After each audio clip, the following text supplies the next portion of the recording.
So my name is Anton.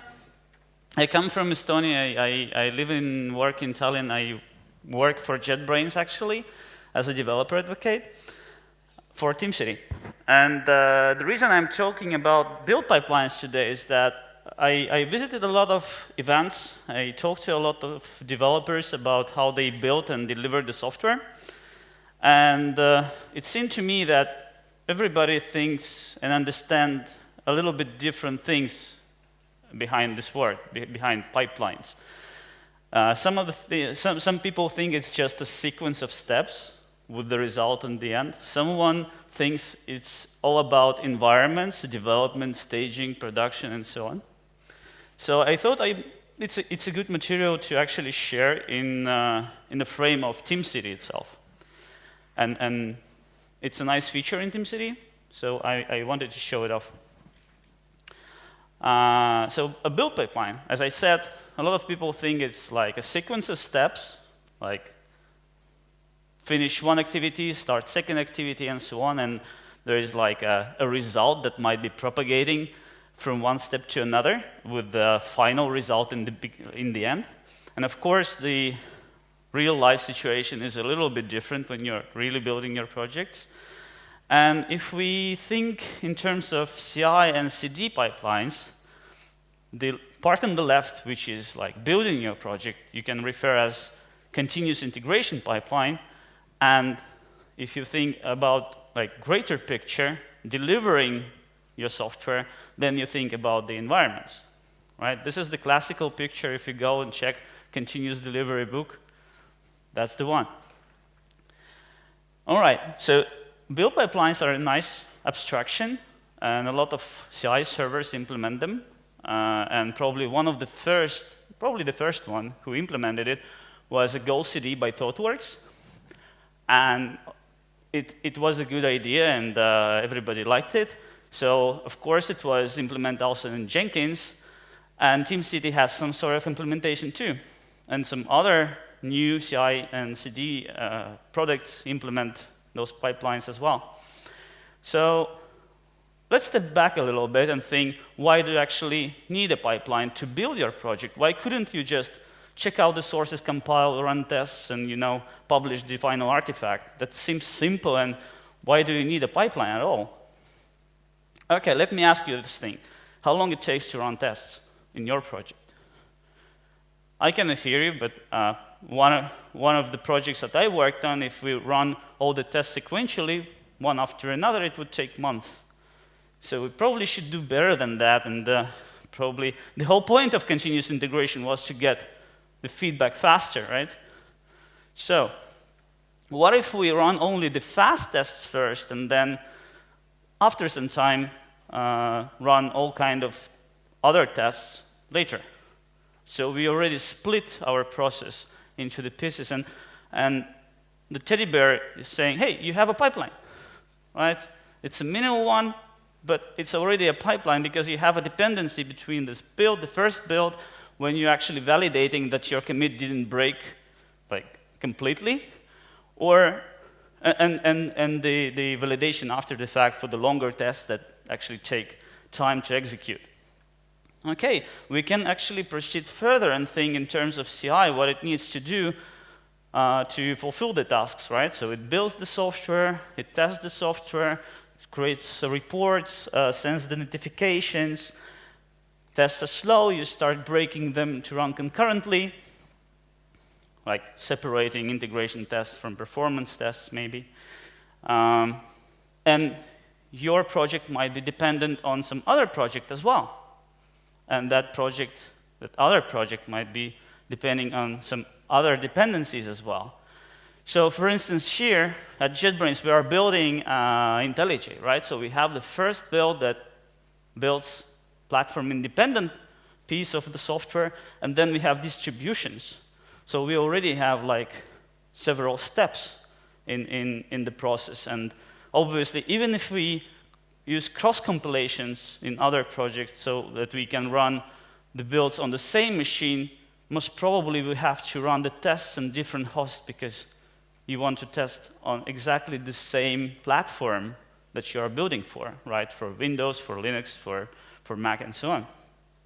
And those builds, the stages, that the first one, the second one, they might also have, internally, they might have like steps, right? So that you can either run concurrently or like incrementally.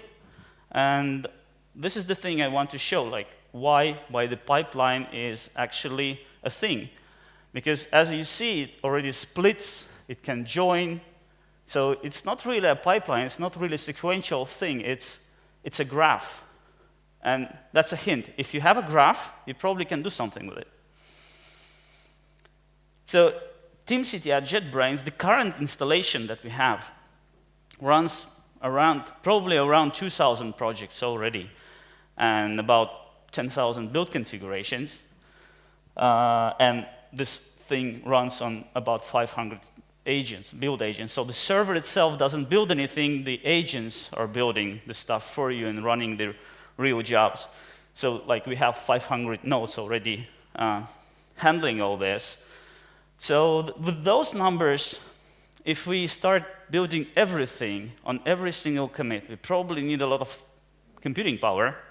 So TeamCity has to be a little bit smarter than this and build only when it's really needed. So the term that we used before actually pipeline were a thing was build chains. So I promised to talk about build pipelines, but actually we call them build chains in TeamCity. We could call them build graphs probably as well, because it actually describes it a little bit better.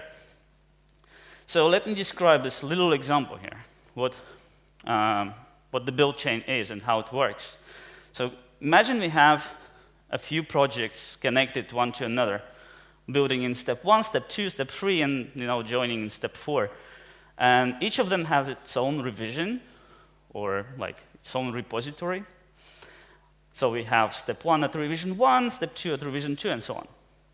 And there is a change happening, so someone made a change and committed it to version control for the second project. And then there is a little change in that repository, we change the revision, and now the task for the continuous integration server is to actually get the final result with the new version of our software. So it's obvious that we can actually run the second step where the change was made and the very final stage. So the first and the third one are unaffected. So you can see where I'm going, right? It's incremental. We can actually, if we think about as a graph, not as a sequential process, executing one step after another, we can actually start optimizing here. And in TeamCity, those arrows that I draw here is called snapshot dependency. The snapshot is because the term snapshot comes from the fact that we are actually taking the snapshot of the versions before starting to build this graph. Imagine if the checkout on the first step takes minutes, half an hour, and so on, right? And while it's checking out the first revision, like at step 1, there are changes happening in step 2 and step 3. So it's very easy to build a complicated project if you are not fixing the revisions before the build. So we actually have to, when we get this change there, like revision 3 came in, we start checking out revision 1, checking if it's correct or not. If while we are doing it, someone makes the change somewhere else, we will break the build. So instead of doing that, we would collect all the revisions before we start the build, revision 1, revision 3, and 3, and build exactly for them, not proceeding any further, so that we get consistent builds. Okay, so let me amplify this impression here.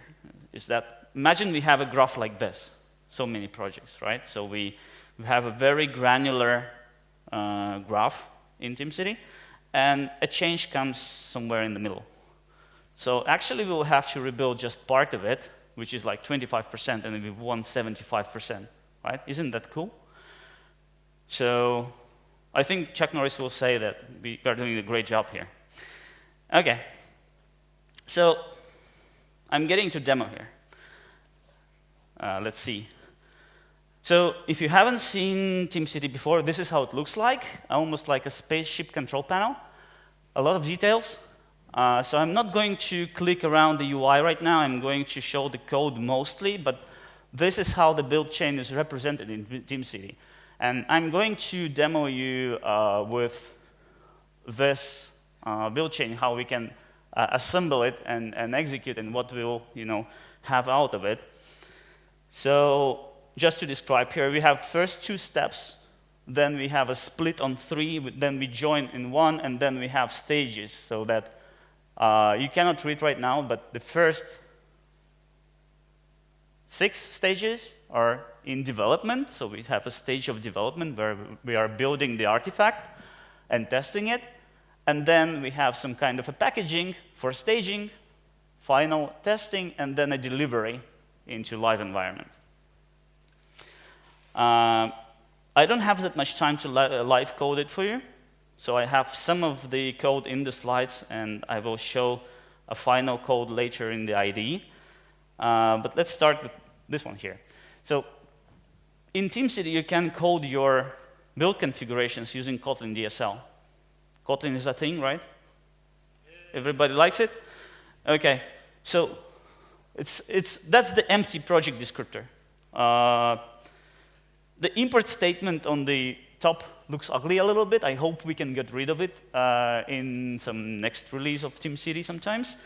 But what you should be looking at is this project block there. Before starting to build the project, we actually need a version control, right? So we need to define the VCS roots. This is the term from TeamCity. We talk about repositories as VCS roots. And basically, you give it an ID, you give it the URL. You can specify branches, which branches you actually want to monitor and build. You can specify authentication if you need that as well. But it's also possible to use a little bit different syntax to describe that.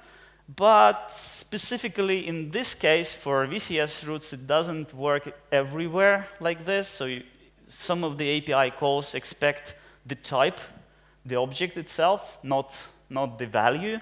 So I wouldn't recommend specifying it like this in your scripts for now. I hope we can improve it in next versions. But the canonical way to represent entities in Kotlin DSL is using those objects. So I'm going to register this VCS root in the project. So we have to say that, OK, this VCS root belongs to the project. It just cannot come out of nowhere. It has to be attached to the project. Then we actually need to specify what we want to build, how we want to build. And for that thing, in TeamCity, we have 2 terms. If you have worked with the UI, if you have worked with TeamCity through the UI, you are used to the term build configuration. In Kotlin DSL, it's a build type. So you can put an equals mark there. Build configuration is the same as a build type. In Kotlin DSL, we say build type. We give it a name. It also is possible to specify again using the value. And it actually works everywhere fine. But if you're using this value syntax, then you should explicitly specify the ID, which is a good idea anyway.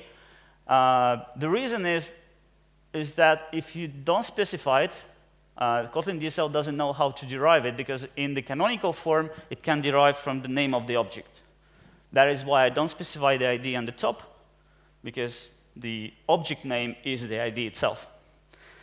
It has some quirks because it's a code now, right? You can start refactoring and renaming your classes. And if you refactor and rename your class, let's say I thought maybe application is a little too long name, and I would rename it to app.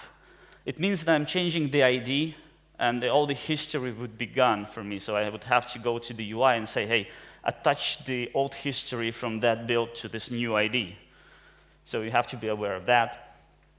OK, if we proceed with the canonical form, we can say which artifacts we have to publish after the build completes, which VCS routes we are attaching to. So the build configuration will be monitoring for the changes in those repositories. There can be many of the routes, so it doesn't have to be just one. It can be many of those.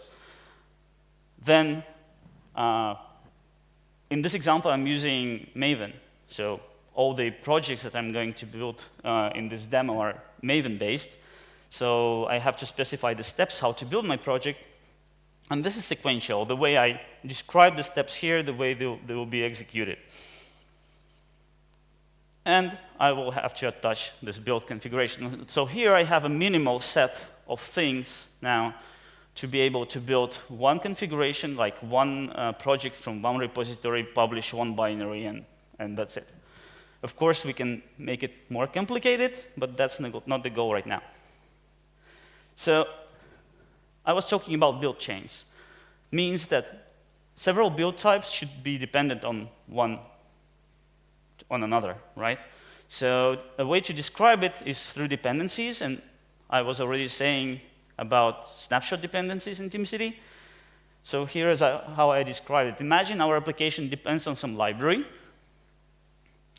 and there are two kinds of dependencies in TeamCity. We can specify the snapshot dependencies, which means that one build configuration depends on another. So TeamCity can form a graph of those tasks in memory.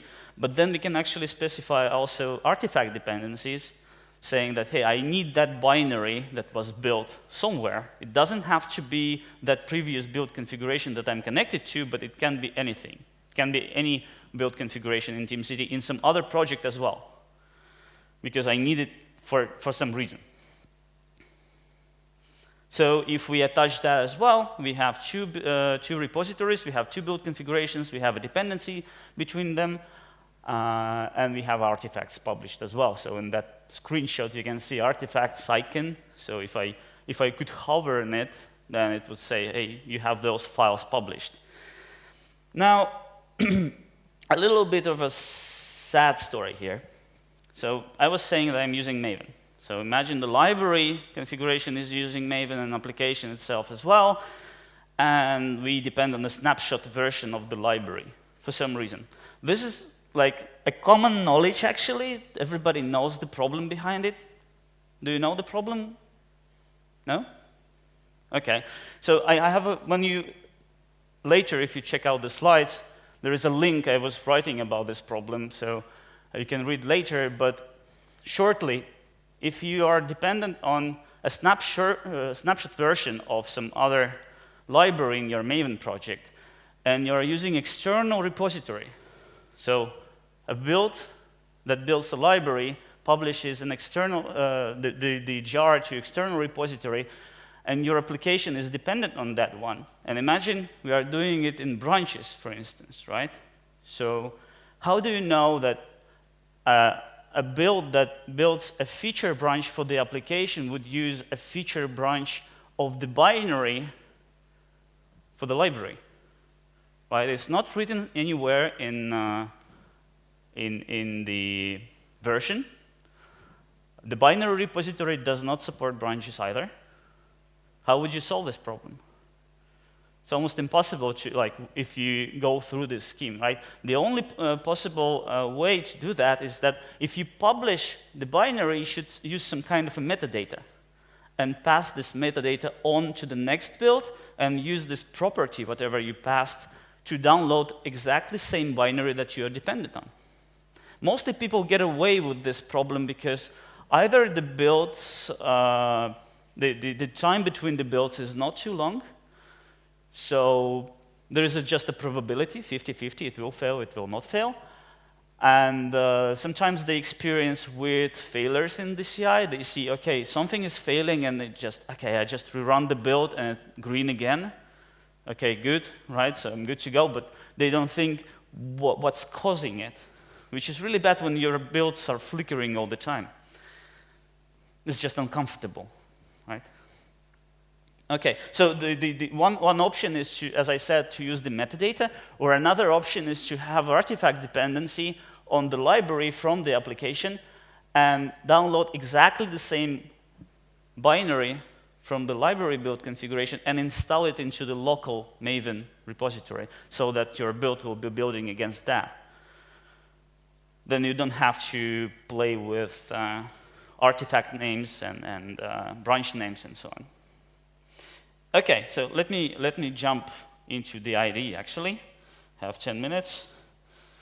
So in TeamCity, we have two build configurations, the library and the application already configured. And in my IDE, I have some code here that displays that. I actually have many more configurations than just two and many repositories. This part is not really interesting anymore, so we can skip and hide it. So we have a development project here, right? And under development project, we are going to have this first part of the chain that we are building. And there we have those three test configurations, which I'm adding right now. And remember, there was like a split to three, right? We now want to join them together. So there are two ways. You can have like a normal build configuration that just depends on all those three configurations, but it will occupy an agent when it executes, but it does nothing, right? It only is needed to join stuff. So there is like a special type of a build configuration in TeamCity, which is called a composite. So it gives you the ability to join several build configurations into one, plus it doesn't occupy the agent, plus it collects all the results from the tests from the previous jobs. So you would be able to see everything from one place. So let's commit this change, adding more configs. And commit and push. And I have a local GitHub repository here with all those projects so that TeamCity could check for the changes. And in TeamCity itself, there is like under project, we have version settings. And if we go there, we'll be able to see that the DSL, the new version of the DSL is detected and it will be running. So it tells me, okay, I applied this change, adding more configs, right? So I can see that the commit I just made was consumed by TeamCity, and I should have the new configurations visible, right? So I have those. And if I check the build chain, there it is. Something is red. No, most probably I have forgotten to commit something, but it's already saying that something is wrong there. Building. Why is it building for so long? We can check the build log. Starting the build on the default agent, blah, blah, blah. It takes time. Clean up, so I cleaned up something. But we can check from the previous builds so that we don't wait. So if we check the tests, remember that last configuration didn't do anything. It didn't have any build steps. It just aggregates stuff, right? So all those tests that I'm seeing here, they're coming from the previous steps. So I can see everything in one place. Okay. So the other step that I want to do here is when I have the binary, I probably want to deliver it somehow. I'm going to skip this staging here. I will not spend time on adding another piece of the pipeline. Go straight to live, right? Who needs testing anyway? Okay, so I have another project which is called live, and there is just one build configuration. And it depends currently on the staging part, but we will change it and say that we should depend on the test report. So this configuration is different in a way that it's described as deployment, right? So now in TeamCity, this configuration will get a special treatment, and we'll get a bit different button to execute it, and we'll see how it looks in the UI as well. But we should add this. Okay, we added the live project, we have the development project, and if we commit again. Okay, adding live project, commit and push. And we should wait when TeamCity reconfigures itself. Oh, for some reason it was failing. Okay, doesn't matter right now. We are going to deliver it anyway. So let's see if the changes are being applied. Okay, adding live projects. So, okay, it generated the new model, and we have a live project, live build configuration as well. And now if we go to the build chains, we have a deploy button, right? The reason I separated now the first set of build configurations under one project and the last build configuration under a different project is that user settings, user authorization goes through the projects. So I probably don't want to give all the rights to a regular developer to all the build configurations so that they wouldn't be able to click that last button. Or maybe if you want to do that, you're free to do that. So if I go and log in to TeamCity under a different browser with a different username, as you can see, I have my username here, and I have some other username here. So this user doesn't have a deploy button. It cannot, he cannot just go and deploy the project, right? So there is no button because he's given a different role. And here I'm the administrator. I can click that button and deliver the project no matter what. Okay. So I'm not going to debug why it failed because I probably did not commit something correctly. The point was that you can specify all those dependencies, all those small things in Kotlin DSL.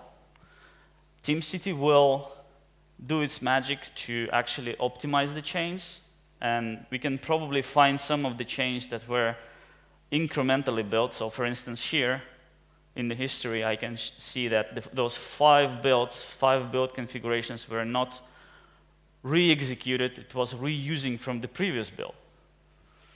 All right, so the only thing that was executed was this build configuration here. All right, and by the way, are there a lot of questions right now? Online? Yes, we have some questions. Okay, so I was told that I have 2 certificates for the licenses. Whoa. All products back, so basically everything that is in Toolbox. So if I like the question, I just give the license to you. Okay, so we'll ask questions and you will give it to me, yes? Yep. Yep, cool. Hey. I can give 2. Cool. All right. So I have some names. I will ask. So you're ready to answer a question? Yeah, sure. Yes? Cool. So the first one, how to test a pipeline? How do you perform testing of pipelines in TeamCity? I guess the question is how do I test the code that was... That's a good question. I will give the license for that one. There is no good answer for this. Vladimir. Yay, okay. Because like you can specify the DSL itself is used to generate the configuration. The DSL is not used to execute itself. So whatever you write, it will not be executed on the agent. So it's only used when TeamCity detects the change, it applies the configuration to the project, and that's it. It forgets about DSL, right? So it will create the internal structures, internal graph in memory, and that's it. You can write the tests to validate the assumptions if you did not mess up with something while writing your custom logic, maybe. Sometimes it's possible to write your custom logic for the configuration, to generate the configuration, right? Then you would have to execute the DSL yourself and check the final result. But how do you know if the final result is what you expect? I see no good solution right now for that. Okay, fair enough. Okay, I give it later. Okay, that's mine. Okay, thank you. Cool. Another one about DSL. Why not Groovy or Scala DSL? Why not Groovy or Scala DSL? Like the shortest answer would be, well, why would you expect JetBrains to take something else than Kotlin? Okay, the longer answer would be is that they actually tried doing Groovy, and they could not sandbox it properly. I don't know all the details why it happened, but at first they actually tried to do it in Groovy and they failed. Probably some of the internal specifics of TeamCity. Okay, and the last one. How you manage all your build agents if you have, let's say, 500, more than 500, how to update Java on it or so on, how to deploy updates, how do you manage it? That's a very good question. I will give a certificate for that as well. From Anonymous, that's why I will take to me, okay? Okay. Who is answering this? Okay, you. Okay, so Thank you. there are multiple possibilities, right? So you can have a fixed number of agents first and install them into the cluster and say you have 100 of them. And then you upgrade TeamCity, and probably there are some tools that have to be upgraded and so on. So if those tools are, let's say, Maven or Gradle or anything like that, that is bundled with TeamCity itself, then TeamCity synchronizes those tools to the agents as well. If there is something that is not bundled into TeamCity itself, say Git maybe, or Kubernetes or whatever else, then obviously you have to build some kind of a provisioning for your images where you run the agents. That's kind of expected, right? The other approach that could be used is to use on-demand agents, so that when you don't have fixed number of agents running all the time, but then you have like dynamically scaling cluster, and then you have 100 of them at one time, and then you have 500 of them on high hours, then in most cases there are VM images that system administrators prepare with the new software. So it's a question to provisioning mostly.